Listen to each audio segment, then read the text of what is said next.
The process to develop CDCs starts with a specialty training requirements team forum and moves to the utilization and training workshop. There, career field training requirements are hashed out and drafted as a specialty training standard, which is included in the career field education and training plan with a projected publication date. In the old CDC development process, CDC writers used those new CFETP requirements to update their CDCs. To accomplish this, the CDC writer would go through and make a ton of pen and ink changes to their CDC volumes. They would also have to add or remove content and images throughout the course. Then they would go back and forth with AFCDA to review and edit the material for grammar, punctuation, formatting, and so forth. After many years of this development effort, the material would reach the appropriate approval level and be considered finalized, and the activation or reactivation letter would be sent out so the course could finally be published and distributed.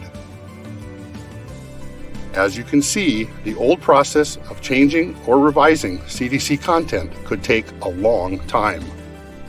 All that has changed. Follow me and let me show you today's AFCDA. Today, we're no longer CDC writers. We are learning engineers. AFCDA created 4 developmental training tracks for us covering analysis, design, programming, and media.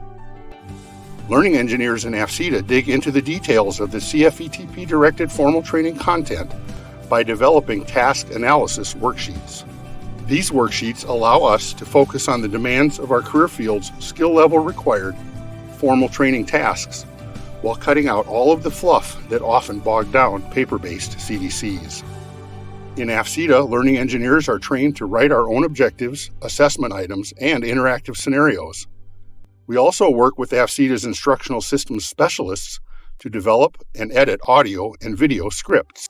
Once our task analysis worksheets are completed, we get to storyboard the content and then turn those storyboards into interactive content using programs such as Adobe Captivate, Articulate Storyline, and Articulate Rise 360.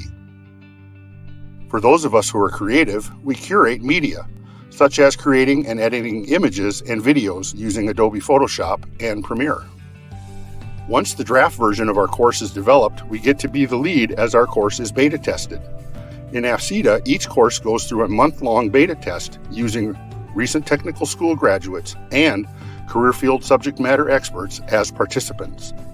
Once beta testing is complete, we update the content based on the beta test participant feedback by leveraging the Agile instructional design method. Once the beta test updates are completed, AFCDA drafts the activation or reactivation memorandum for the CFM. Once signed, the course goes live in My Learning. But it doesn't end there. Once our course is live in My Learning, we monitor it through discussion posts, built-in survey and assessment data analysis, and responding to inquiries sent to AFCDA's customer support team. Trainees, supervisors, and unit training managers can reach us here at AFCDA Monday through Friday between 0730 and 1630 hours Central Standard Time. We also oversee test item challenges in real time. No longer does an airman have to wait weeks or months to get an answer. At AFCDA, not only do learning engineers develop and manage CDCs, we can also create specialized courses as well. If you have an idea for a specialized course, just contact your AFSC's learning engineer. Here at AFCDA, we strive to produce content that moves students from passively reading printed materials to becoming highly engaged with interactive, vibrant course content on a computer, tablet, or even their smartphone. Our airmen and guardians can now have a transformed experience with CDCs and specialized courses. Whatever you can dream up, it's our job to make it a reality.